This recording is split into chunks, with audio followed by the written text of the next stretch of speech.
Hello, I'm Jeff Luis Biragados, and my topic for today is ideal gas and combined gas laws. Ideal gas and ideal gas equation. Related to Avogadro's law is the ideal gas equation that links all three variables, volume, temperature, and pressure, to the amount of gas experienced in a mole.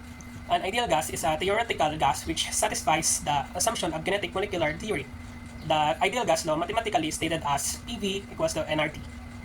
Here we have a sample problem of ideal gas equation. A sample of nitrogen gas N2 occupies a volume of 3.50 liters at a pressure of 1.50 atm and a temperature of 20 degrees Celsius. Calculate the number of moles of N2 present in the sample.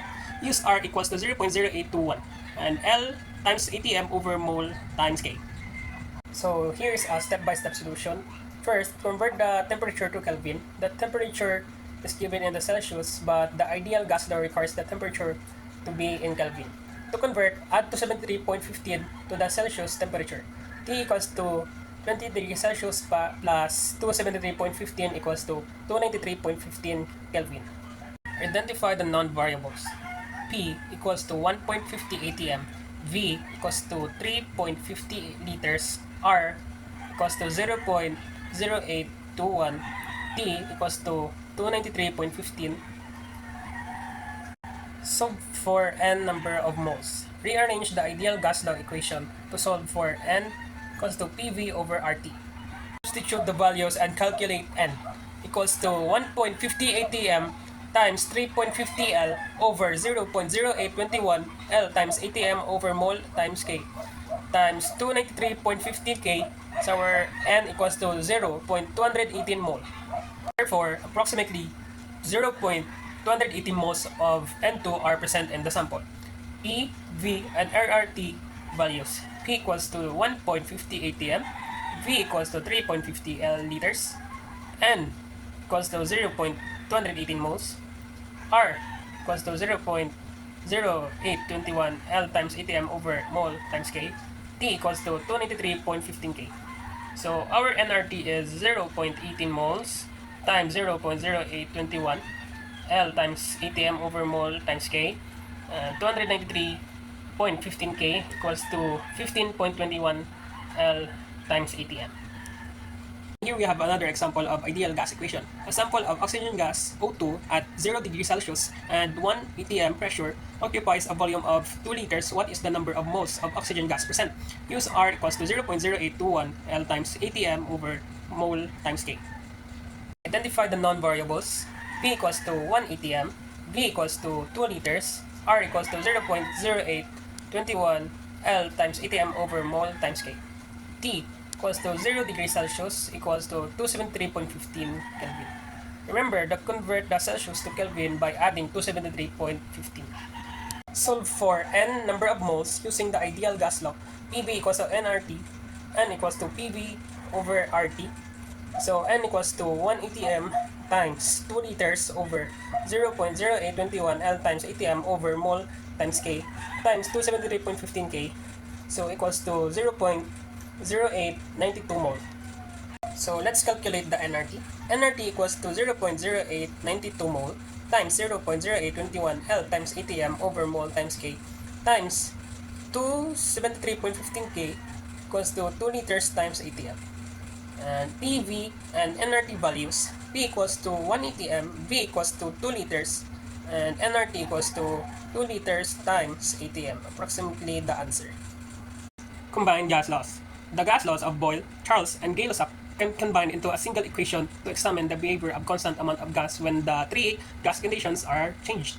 Known as the combined gas law, this law is experienced in equation as P1 V1 over T1 equals to P2 V2 over T2.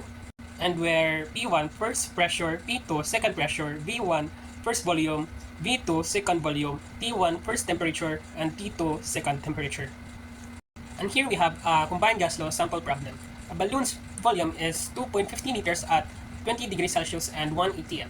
If the temperature increases to 40 degrees Celsius, the pressure to 1.12 atm, what's the new volume? Convert the temperature to Kelvin.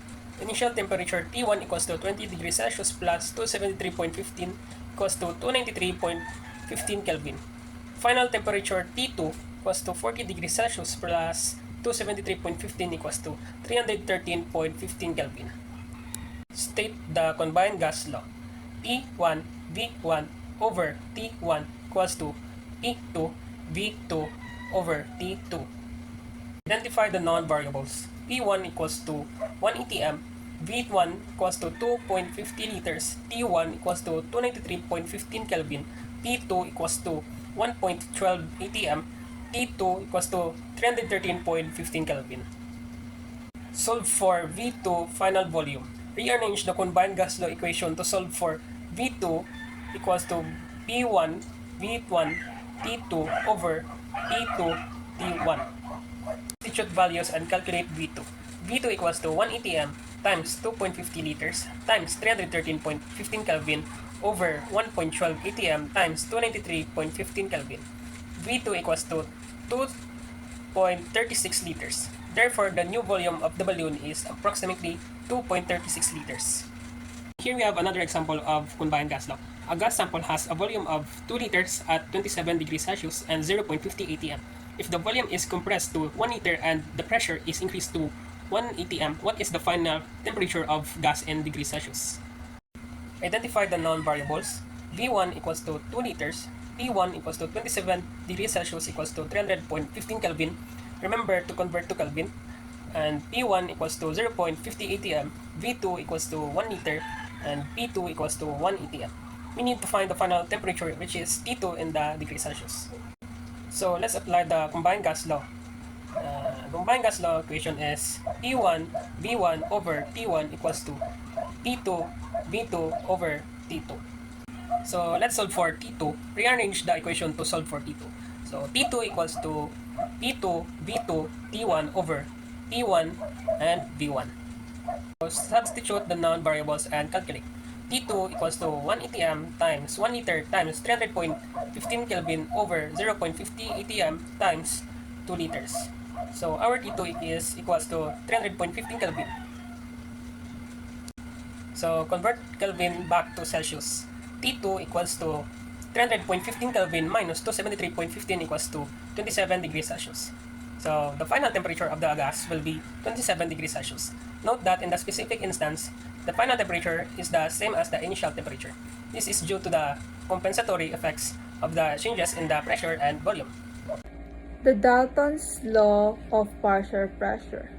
Aside from the atomic theory, John Dalton also established the law in partial pressures, which states that the total pressure of a mixture of gases in a container is equal to the sum of the partial pressures of the individual gases.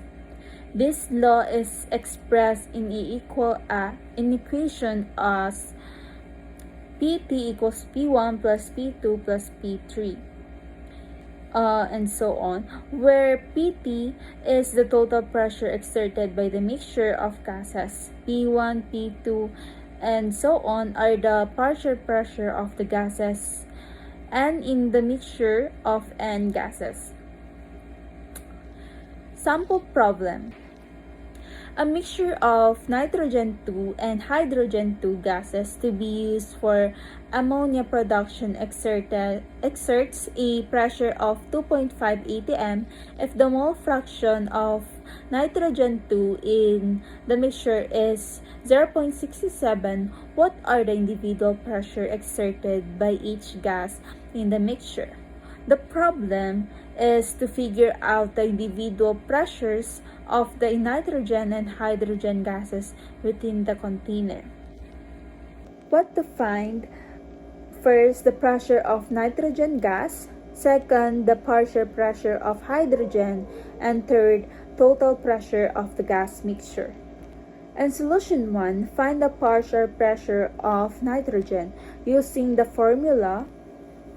Partial pressure of nitrogen gas equals to mole fraction of hydrogen times to total pressure of the gas mixture. To find the nitrogen pressure, we use Dalton's law since we know the total pressure is 2.5 atm and the nitrogen mole fraction is 0.67. We multiplied them. And the nitrogen pressure is 1.675 atm and to round off is 1.7 atm. In solution 2, the sum of the mole fraction of all the components of a mixture is always equal to 1. To get the mole fraction of the hydrogen 2, subtract the mole fraction of nitrogen 2 from 1. From there, the partial pressure of hydrogen 2 can be calculated. Using the formula, partial pressure of hydrogen equals to mole fraction of hydrogen times the total pressure of the gas mixture. Therefore, the answer is 0.80 atm. To check if the results are valid and the partial pressure of the gas, the sum should be equal to 2.5 atm. Using the formula, total pressure of gas mixture equals to partial pressure of nitrogen plus partial pressure of hydrogen. For the total answer is 2.5 atm. Hello, good day. I am Shanika Kaila Mamalita. So today, let's tackle about gas stoichiometry. Gas stoichiometry calculation involve mass relationship in chemical reactions where a gas is either a reactant or a product. Gas stoichiometry, if the number of moles X of a gaseous reactant or product is known, the volume of the gas is calculated directly using the ideal gas law. Gas equation, which is VB is equal to nRT. So we have the formula, which is PV and R is equal to nRT. So where P is pressure, V is volume, N is moles of gas, R is ideal gas constant, and our T is temperature. So now, sample problem is A 450 ml container of oxygen gas is at STP. Hydrogen gas is pumped into the container, producing water. What is the least amount of ml of hydrogen gas needed in order to react the oxygen to completion? So our solution. This equation tells us that 2 moles of hydrogen gas react with 1 mole of oxygen gas.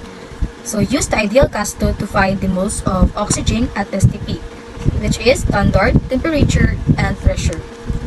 0 degrees Celsius and 1 atm, 1 mole of any ideal gas occupies 22.4 liters. We have 450 ml of oxygen, which is 0.450 liters. So next, using the ideal gas law, is VB is equal to nRT, where our pressure is 1 atm, and for our volume is 0.450 liters. So N is what we want to find. For our ideal gas constant is 0.0821 L.atm per mole point Kelvin. So our temperature is 273 Kelvin. Now, we can arrange the equation to solve for N. So our formula is N is equal to PV divided by RT. So 1 atm times 0.450 liters divided by 0.0821 liters, 0.80 per mole, point Kelvin times 273 Kelvin is equal to 0.0201 moles of oxygen. So next, determine moles of hydrogen needed. So from the balance equation, we know that 2 moles of hydrogen react with 1 mole of oxygen. Therefore, we need twice the number of moles of hydrogen as oxygen. So our moles of hydrogen is 2 times 0.0201. So our moles is 0.0402 moles of hydrogen. So calculate the volume of hydrogen needed. So again, using the ideal gas law at STP, we can find the volume of hydrogen. So by using the formula of V is equal to nRT.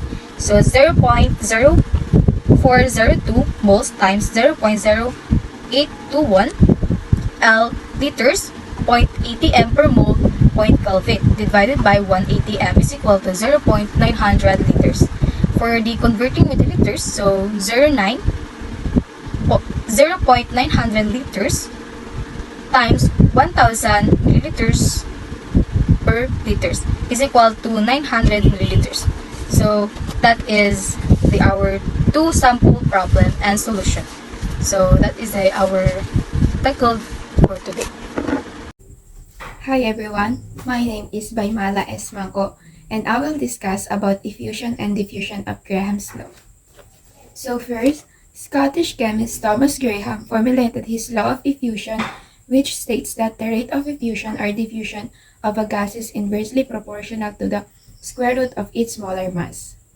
The term effusion and diffusion are often used interchangeably, but they are not equivalent. Effusion is when gas molecules escape without collision through a tiny hole into a vacuum. This is explained why a person can still smell and scent of cologne if the lid is closed. Diffusion is the mixing of different gases by random molecular motion and collision. This is when the particles of the cologne start to mix with the air as it's volatilized. Graham's law predicts that lighter gas particles will move faster than the heavier ones. So now let's proceed to the problem number 1. The problem number 1 is the rate of effusion of argon was measured to be 0.218 mole per second. At a certain temperature, calculate the rate of effusion for helium gas. The formula of the rate of effusion is this one: R2 over R1 equals the square root of M1 over M2. The R is the rate and the M is the molar mass. So let's say R2 corresponds to helium and R1 corresponds to argon, equals to square root of M1 going to correspond the molar mass of argon, and M2 is going to correspond the molar mass of helium. Now, let's calculate the rate of effusion. R rate of helium over 0.218 equals to square root of 40 over 4. The 40 is the molar mass of argon and the 4 is the molar mass of helium. So, after that, 40 over 4 is the square root of 10. So, multiply both sides by 0.218. So, rate of helium equals to 0.218 square root of 10. So, yan mo siya sa calci mo. So, ang rate of helium natin is 0.689. So, let's proceed to problem number 2. If methane effuses at 1.414 times the rate of an unknown gas, what is the identity of the gas? So we have formula for this one, which is the R1 over R2 equals to square root of M2 over M1.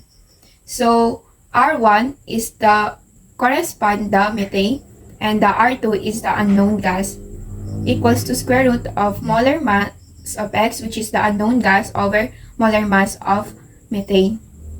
So the value of Rx is 1. So after that is 1.414 over 1 equals to square root of the unknown molar mass over 16. First thing we do is to get rid of the square root by squaring both sides. So 1.414 over 1 squared equals to mx over 16. If we simplify that, it becomes 1.99 equals to mx over 16. And after that, multiply both sides by 16. So the mx or the unknown gas is 31.98.